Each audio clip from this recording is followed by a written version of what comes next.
Coming to you from the Deep South, this is the Blue Collar Leadership Podcast. High-impact leadership is not reserved for leaders, and it has nothing to do with your position, title, or rank. However, it does have everything to do with your character. It's time to climb to the next level and beyond, personally and professionally. Now, let's start making it happen with your host, Mac Story. All right, guys, welcome back to part 26 of 30 in this series on my book, Blue Collar Leadership, Leading from the Front Lines. Hope you diving in deeper and you go out and get the book, spread it to your teammates, spread it to your family. If you're a leader of others and you work in the blue collar industry, get this book and do the book studies with your team. It's not hard. Be a leader. If you're on the front lines, get this book, tell your friends about it, or your coworkers who you are connected with. Get them to, all of you buy your own copy, and you guys sit down. If your leader won't lead, guess what? Jocko Willink, former U.S. Navy SEAL commander, I love what he says. He says, if your leader won't lead, lucky you lead. If you got a leader that won't lead, you start leading. And I promise you this, you're either going to climb that ladder where you're at, or you're going to realize you got options and you're going to go somewhere else and get you a better job and a better leader. Don't wait. Don't buy into that junk about leaders who don't develop their people. See, that's where we get all tangled up. We want to blame our leaders for not developing us, but we won't develop us, and we don't get angry at ourselves. We just don't do it. But we want to get angry because other people won't develop us. So I don't want to get tangled up talking about that, because that ain't what this episode's about. But it also is what every episode is about, helping you climb to the next level and beyond. So chapter 6, last time we talked about doing things, doing more than is expected. This time, chapter 26 is about doing it sooner than expected. This is about you taking responsibility, doing more than is expected, and now we're talking about doing it sooner than is expected.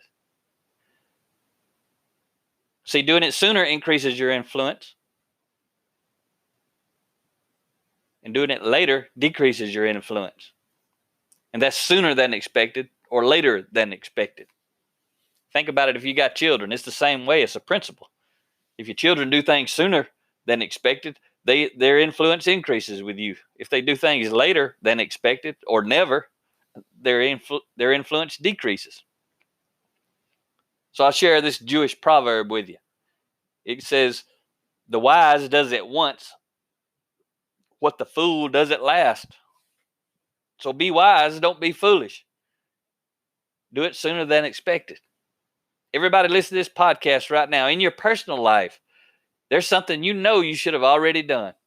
Whatever that is, you're doing it later than expected. And somehow in your life, that's causing you to have less influence. Whatever it is you need to do, go do it. At work, do things sooner than expected. I guarantee you're going to have way more influence than those people around you who are doing things later than expected or never doing them at all. So making it happen is great, but making it happen sooner than expected can pay huge in the influence department. And why? It's because you're building trust. You're building trust at an entirely different level when you do things, when you do more than is expected, and when you do things sooner than they're expected. When you do that, you build trust. And the foundation of influence, authentic influence that's not based on position and title, the foundation of that is trust. You've got to build trust. You're always either building trust or creating distrust. Every single moment of your life, you're building trust or creating distrust. Every single choice you make, every decision you make, every action you take or don't take, you're building trust or creating distrust. And it gets complicated because whether you're building trust or whether you're creating distrust is based on what other people value. If your choices and behavior and character is in alignment with other people who value what you value, you'll build trust. If they don't value what you value, you're going to create distrust. It all depends. It's very complex and dynamic. Stephen M. R. Covey, who wrote the book called The Speed of Trust.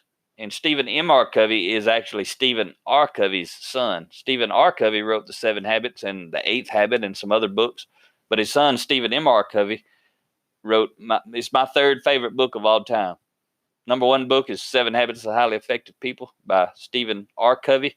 My number 2 book of all time is The 5 Levels of Leadership by John Maxwell. And then my number 3 book of all time is The Speed of Trust by Stephen M. R. Covey.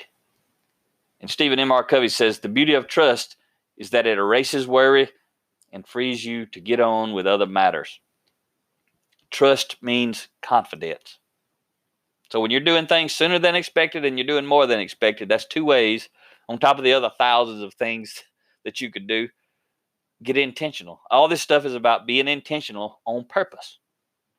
I can't say it enough. Your life is going to be better with more influence, not less.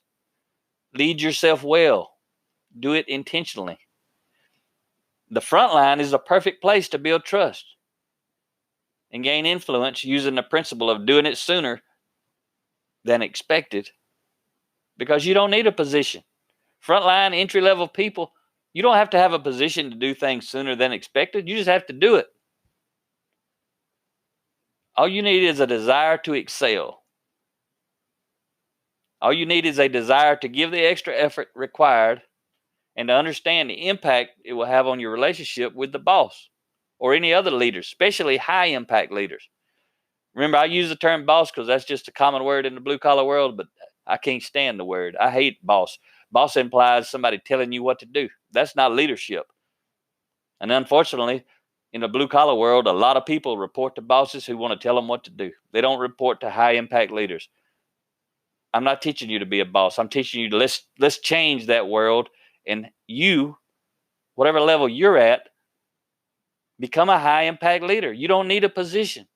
None of the stuff in this book requires you to have a position to grow and develop your influence. But I'm going to tell you this, anybody who does it, they're going to be offered a position. And then they can decide whether to take it and keep climbing the mountain or whether to turn it down and keep doing what they're doing if they're happy. It's a choice. But that's flexibility. You got options. And don't forget, your boss, whether they're a low-impact leader or a high-impact leader, they're still your number 1 customer. They're the ones paying you. They're the ones to decide what's being said about you in closed-door meetings. They decide if you're going to get off on Friday early to go to your kid's football game or your daughter's football game. Maybe she's a cheerleader or something like that. You've got to remember you're working for yourself. That's why all this stuff is important. It goes back to that chapter we talked about quite a few episodes ago now in this 30-part series. But you're working for yourself and you're trying to grow your business and grow your influence.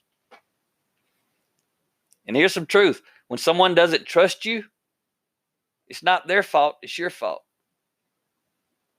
You can't make someone trust you. You can only make choices that make you trustworthy. Then others can choose to trust or distrust you based on your choices. And again, this stuff gets so complex and complicated. There's some people I do not want them to trust me because they have completely different values than I have. And for me to get them to trust me, I got to lower my values to their values. It ain't going to happen. But when I'm talking about building trust, I'm assuming you're listening to this. You want to build trust with people who have high character, well-developed character, who are high-impact leaders, who value taking responsibility, who value helping others, and who value leading themselves well. That's the context of everything I talk about. So a few things on trust before we wrap up this session. With trust, we always know. Without trust, we never know. That applies at work and at home. All of this does. With trust, everything is possible. Without trust, everything is questioned. Try to be in a relationship where there's no trust, especially at home. See what happens. See if everything's possible or everything's questioned. With trust, things happen fast. Without trust, things happen slowly, if at all. With trust, relationships strengthen. And without trust, relationships weaken. So relative to doing more than is expected or doing it sooner than expected, this chapter is focused on, E.M. Gray had this to say: the successful person has the habit of doing the things failures don't like to do. Think about it. The successful person has the habit of doing the things failures don't like to do. Do things sooner than expected. You'll separate yourself. Go make it happen or someone else will. And if it's not you, you're going to be left behind by those people that are making things happen. So I hope you have a great day. Talk to you next time. Make it happen or someone else will. It might as well be you. Are you serious about taking your career and your life to the next level and beyond? Check out Mac Story's Blue Collar Leadership series books and others, now available on audio, along with paperback and ebooks at Amazon, iTunes, and Audible. Please visit bluecollarleadership.com to learn about Mac's books, programs, special offers, certifications, and more. Thank you for listening to the Blue Collar Leadership Podcast.